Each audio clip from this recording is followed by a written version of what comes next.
Sir, tawag niyo daw ako. Maupo ka. Jerome Lihititi. Oh, thank you, sir. Labas mo, sara mo yung pinto, ah. Eto na yun, sir. Ano pa? Nandiyan yung payslip mo, ah. Wala ba dyan? Teka. Ito.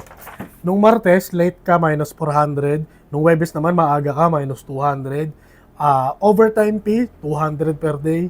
Chair usage, rental fee, hindi pwedeng upo lang ng upo dito, may bayad ng upuan.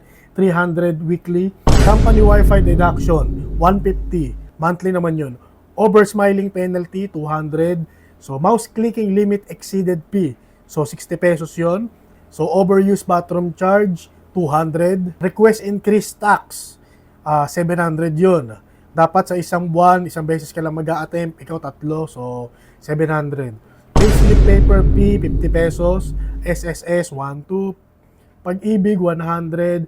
PhilHealth, 400. At excessive upward dialogue fee, 100 per minute. Ano yung excessive upward dialogue fee, sir? Yan yung bayad sa oras ng pagkausap mo sa akin dahil marami akong gagawin. At actually, bawasan ko tong... Yan. So, may tanong ka pa? So, may tanong ka pa?